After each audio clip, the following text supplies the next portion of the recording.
누적적으로는 거의 한 10,000가족 만들지 않았을까? 그러니까 대충 500가족에서 한 1,000가족 정도 만나니까 되게 이렇게 이 사람들이 왜 이런 어려움을 갖고 있는지, 그 아이들의 특성은 왜 이렇게 이제 어려운지 뭐 이런 것들이 좀 감이 잡혀서 그 책이 그러니까 96년에 출간된 거로 돼 있습니다. 그것도 벌써 그러면 30년 돼가네요. 그죠? 그 책이 나온 것도. 그리고 그 책을 제가 입수한 건 99년도고요. 그리고 이제 그거를 그 내용이 이제 말하자면 2만 통의 편지를 온갖 이제 가족들이 보낸 편지를 다 분류를 하다 보니까 그게 영재 아동 양육이 아니라 뭐 어떤 아이들도 사실은 이 양육하는 과정에서 겪게 되는 모든 어려움이 다 들어가 있는 거죠. 그러니까 완전히 이게 뭐예요? 교과서 비슷하게 돼버린 거지. 아이를 키울 때 필요한 모든 것들 뭐 이렇게 돼버린 거예요. 결국 내용은. 그래서 이건 꼭 뭐 고지능 영재아이들을 키우기 위한 지침서라기보다는 그냥 일반적인 아동 양육 지침서처럼 보일 수도 있겠더라고요. 그래서 처음엔 좀 내용이 너무 뻔한 거 아니야? 너무 교과서적인데? 이거 뭐 다 아는 내용이세요? 뭐 그런 느낌이 있는데, 거기에 이제 챕터마다 뒤에 질의응답이 뭐 한 10개, 7개, 10개 이렇게 붙어 있습니다. 그 내용들은 이제 고지능 영재 아이들에 대한 질문들이 좀 붙어 있어요. 그러니까 그 부분이 좀 특징적이고 나머지 본문 내용은 사실은 너무 교과서적입니다. 그러니까 사실은 약간 좀 평범한 느낌도 들었어요. 그래서 처음에 이것은 실망했거든요. 특별히 영재한테 도움은 안 될 것 같은데 그런 생각이 들었는데, 그거를 좀 요약해서 이제 좀 소개하려고 두 번째 읽으니까 오히려 그렇기 때문에 가장 기본적이고 원칙적이고 중요한 내용을 담고 있었다, 그런 느낌이 들어가지고 제가 그걸 한 페이지씩 뭐 반 페이지씩 번역을 한 거예요. 그 이제 게시판에 소개를 했는데, 열심히 번역을 했는데 그 게시판에 그 들어오는 그 면세점들만 보기에는 좀 아까운 것 같아가지고 제 거래처 사장들한테 뿌리기 시작했습니다. 대부분 이제 뭐 초중학교, 중학교 학부모 정도 되는 나이의 사람들이 주로 제 거래처 사장들이니까, 제가 이제 이 마이크로소프트, 뭐 휴레패카드 뭐 이런 물건들의 그 도매상 역할을 했다고 해요. 우리 총판이라고 그러고, 뭐 영어는 뭐 제네럴 디스트리뷰터, 뭐 풀세일러 뭐 이런 식으로 표현하는데, 이렇게 도매상 역할. 그럼 이제 실제로 이제 제품을 사용하는 그 회사에 직접 영업을 하는 그 회사들은 이제 리셀러라고 그러고, 소매상이죠. 소매상은 뭐 수백 개, 뭐 수천 개가 활동한다고 할 수 있고, 이제 그 소매상들의 이제 물건을 뒤에서 공급해주는 도매상을 하는 거고요. 그 역할이 꼭 필요해요. 왜냐면 소위 우리 벤더 혹은 메이커라고 그러죠. 근데 브랜드 파워가 있는 회사들은 그 뭐 수천 회사들한테 다 물건을 주고 수금을 하고 그걸 이제 신용 관리라고 그러죠. 크레딧 컬렉션, 뭐 크레딧 이밸리에이션 뭐 그런 식으로 표현하는데, 그거 하는 게 너무 힘든 거예요.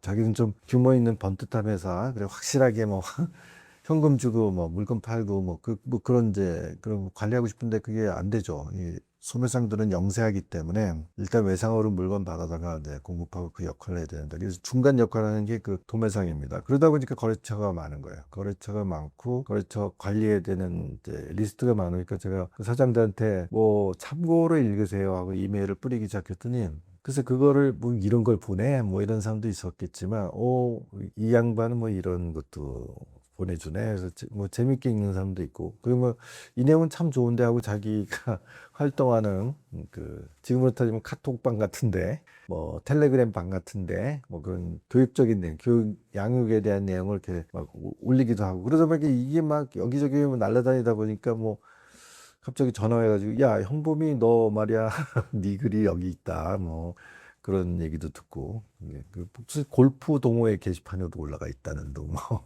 이게 인터넷이라는 게 이게 막 마구 날아다니는 효과가 있어서, 그래서 이제 그런 활동을 했는데, 어느 날 이메일이 하나 왔어요. 이제 우리가 그런 어려움을 같이 극복하고자 모여 있는 사이트가 있어요. 그 사이트에 들어오셔가지고 온라인 자문이라도 해줄 수 있을까요? 뭐 그런 요청이 들어온. 그래서 내가 뭐 그래도 뭐 사업본부장인데 뭐 내가 나가서 영업하는 사람은 아니고, 어쨌든 관리를 해야 되니까 맨날 맨날 컴퓨터는 켜놓고 뭐 여러 가지 뭐 이메일을 들여다보고 뭐 답신하고 뭐 이렇게 마케팅적인 뭐 이런 동향을 뭐 모니터링하고 뭐 직원들한테 보고받고 뭐 답해주고 뭐 이런 걸 하다 보니까 계속 컴퓨터를 보고 있으니까 그 일은 해줄 수 있어요라고 이제 대답을 해준 거죠. 그래서 이제 그 사이트에 회원들이 올리는 글 대부분은 이제 애가 되게 통제하기가 어렵다. 되게 좀 성이 너무 강해가지고 고집이 세고 뭐 어쩌고 저쩌고 뭐 학교에서 자꾸 전화가 걸려온다는 등 뭐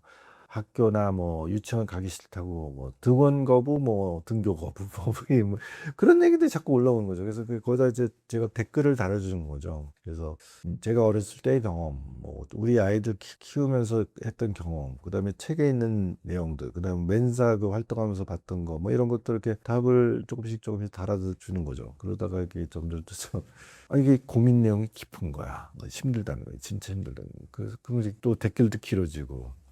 그러다가 이제 전화 통화라도 좀 하고 싶은데요. 뭐 그런 신청이 들어오고 그러면 뭐 전화하면 또 사연이 또 이게 구구절절 또 길어져서 또 한참 얘기하고 또 어떤 사람은 만나 주실 수 있어요. 뭐 그런 사람도 있고 그러면 뭐 주말에 저희 집 근처로 오시면 제가 만나는 들이죠. 뭐 우리 애 좀 봐주세요. 얘 좀 이상해요. 뭐 그런 것부터 시작해서 그러면 제가 애가 이상한 게 아니라 아이들이 지능이 높다 보면 이러이러한 어려움이 있어서 그럴 수 있고요. 뭐 잘 키우세요. 뭐 그런 얘기를 또 뭐 1시간, 2시간. 그래서 그런 게 쌓이다 보니까 제가 직업이 어느 틈에 바뀌어 버린 겁니다. 그래서 뭐 나름대로 그 사업부 말하자면 그 경영 성과가 좋았음에도 불구하고 별로 보상을 안 해주더라고. 그리고 이제 뭔가 쓱 밀어낸달까 토사구팽 같은 그런 일들이 생겨가지고 그리고 뭐 그렇지 않습니까? 이게 사기업들이라는 게 뭐 이 사람이 뭐 정말 정년을 보장해주고 그런 게 아니고 또 사업 책임자니까 경기가 좋을 때는 뭐 그냥 내버려뒀다가 경기가 좀 나쁘면 이 핑계 저 핑계해서 이제 뭐 월급 많이 받는 사람 밀어내고 뭐 이런 게 이제 중소기업은 다 그렇다고 봐야 되니까. 그래서 뭐 자의반 타의반해서 뭐 2008년도에서 제가 퇴직을 하고 오히려 이제 이 어려움에 겪고 있는 이제 가족들을 도와주는 일을 한번 제대로 해보겠다. 그런 생각을 하고 뭐 분당에는 작은 오피스텔을 하나 얻어서 거기서 이제 시작했죠. 그래서 이제 그게 점점 이 상담 건수가 쌓이니까 지금은 거의 뭐 제가 추산키로는 1년이면 1000가족은 만나는 것 같아요. 그러면 2008년부터 활동을 했으니까 벌써 17년이니까 뭐 처음에 그렇게 많이 만나진 않았으니까 누적적으로는 거의 한 10,000가족 만났지 않았을까? 그러니까 대충 500가족에서 한 1000가족 정도 만나니까 되게 이렇게 이 사람들이 왜 이런 어려움을 갖고 있는지 그 아이들의 특성은 왜 이렇게 이제 어려운지 뭐 이런 것들이 좀 감이 잡혀서 그 다음부터는 이제 번역서가 아니라 그런 것들 좀 집약해서 낸 책도 제가 뭐 2권 썼고요. 네. 그리고 책이 알려지니까 또 의뢰도 많이 들어 상담 의뢰도 많이 들어서 결국은 이제 직업이 완전히 바뀐 거죠. 그러다가 좀 학자들은 이 문제를 어떻게 해결하는가 뭐 이제 이런 궁금증이 생긴 겁니다. 그래서 궁금증도 생기고 좀 나도 좀 보강을 받아야 되겠다. 그래서 이렇게 고령임에도 불구하고 제가 제 멘토처럼 생각하시는 분이 있어요. 우리나라 그 웩슬러 검사의 최고 권위자라고 하실 수 있는 분인데 박혜원 교수님이라고 이제 그분을 만나게 된 것도 그 SNG 컨퍼런스를 미국 시애틀에서 한 적이 있었거든요. 그래서 거기 한번 갔죠. 그래서 가서 제가 책을 번역하고 나서도 한번 그 제임스 웹 박사도 한번 그분이 아리조나 피닉스라는 그 도시에 살고 계셨는데 뭐 다른 일도 있어 겸사겸사 한번 찾아가서 이제 저녁 한 끼 얻어먹은 적도 있었는데 시애틀에서 컨퍼런스 한다고 해서 이제 그때도 이제 어렵사리 시애틀까지 쫓아가서 이제 컨퍼런스에 참여해서 그 컨퍼런스가 진행되는 내용을 좀 들여다봤습니다. 근데 이제 호텔 로비에서 박혜원 교수님을 만난 거죠. 내가 이제 로비를 걸어가는데 한국 분이세요? 뭐 그래가지고 예 그렇습니다 했더니 자기도 이제 이쪽 관련 일을 하고 있는 이제 그 당시 이제 울산대학에 있었는데 울산대학 교수인데 이제 미국 왔다가 이 컨퍼런스도 왔습니다. 그래서 그러세요. 그래서 제가 제임스 웹 박사 이제 나는 두 번째 만난 사람이니까 제가 제임스 웹 박사를 소개해 드릴게요. 그래서 데려가서 이렇게 뭐 인사도 시키고 좀 웃기는 거지만 두 번째밖에 안 만났는데 뭐 아는 지인처럼 이제 그렇게 하기도 하고 어쨌든 이제 웹 박사가 두 번째 만나니까 조금 더 반갑게 얘기를 해주더라고. 제임스 웹이라는 이름은 미국에서 되게 흔한 이름입니다. 저기 지금 우리 지구 궤도상에 돌고 있는 그 만원경에도 제임스 웹 만원경이 있어요. 제임스 웹 스코프가 있습니다. 그러니까 제임스라는 이름도 흔해 빠졌고요.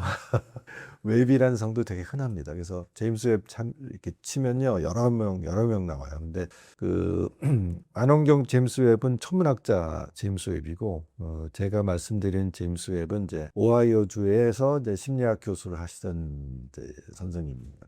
돌아가셨어요. 물론 이제 한 5, 6년 전에 돌아가신 것 같은데 그래서 그분이 이제 그 SNG의 어떤 단체를 거의 그 설립자라고 우리가 생각할 수 있을 정도고 그때 시애틀 컨퍼런스에서도 그분이 이제 소위 키노트 어드레스 그러니까 기조연설을 이제 1시간 하시더라고. 그러니까 거기 이제 꽤 전국 그 네트워크가 돼 있어가지고 많은 사람들이 그 컨퍼런스에 제가 보기엔 한 1000명에서 1500명 수준? 뭐 그러면 한 5, 600가족 이상이 모이는 것 같아요. 그러니까 이렇게 1년에 한 번씩 컨퍼런스 하면 그렇게 모여서 그러면 거의 각종 전문가들이 학자들 전문가들이 동시다발로 세미나를 진행을 합니다. 그러면 대략 한 20개에서 한 30개 정도 이제 세미나를 진행하니까 뭐 우리가 흔히 이게 그래서 규격을 갖춘 그 학회 형식을 치르죠. 한 3박 4일 정도? 그러면 이제 호텔 하나를 다 거의 전세 내다시피 해서 1,500명의 가족, 한 5, 60가족이 모여서 이제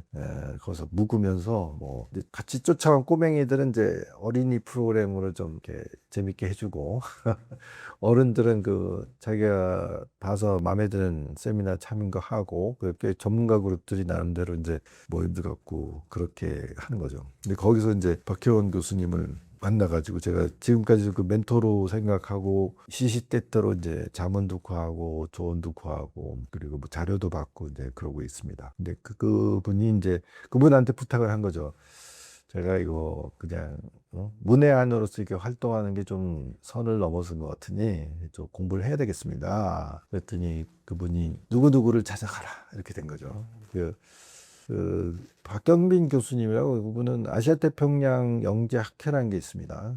2년에 한 번씩 컨퍼런스를 해요. 거기는 이제 아시아태평양 지역의 이제 나라들을 순회하면서 학회를 하는데 거기에 회장을 두 번인지 세 번 지금도 세 번째 회장직을 하고 계시다니까. 그분도 은퇴를 했는데 은퇴했음에도 불구하고 거기서 오랫동안 이제 주도적인 역할을 했기 때문에 학교에서 은퇴하셨을지언정 아시아태평양 학회장을 2년 임기로 하고 있어요. 그때 소개받았을 때는 한 번 하신 상태였던 것 같아요. 아시아태평양 학회장도 하신 분이 거기 어느 대학에 있어요. 그래서 제가 이제 거기 소개를 받고 가서 이제 대학원 등록을 하고 이제 그 대학에서 이제 석사학위를 받았습니다. 그래서 내가 이제 문외한은 아니야.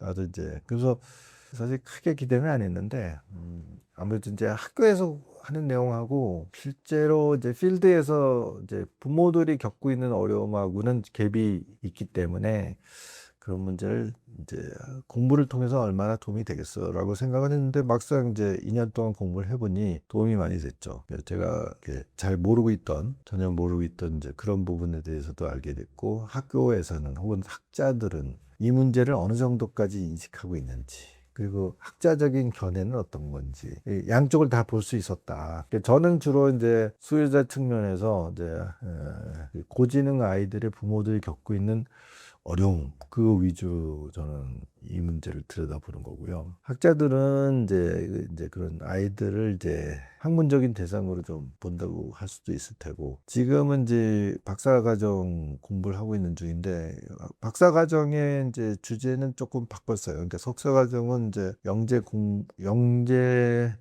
교육이란 그런 테마로 이제 석사 수업도 받고 이제 학위도 받았지만 이제 박사과정은 교육 행정 정책 쪽으로 지금 공부를 하고 있습니다. 그래서 이게 이제 국가 체계로 이제 어떻게 이 문제가 이제 해결될 수 있을까? 아니면 도움을 받을 수 있을까? 국가 정책은 어떻게 했을 때 효율적일까? 뭐 이런 쪽을 공부하고 있는데 그쪽도 재미있습니다.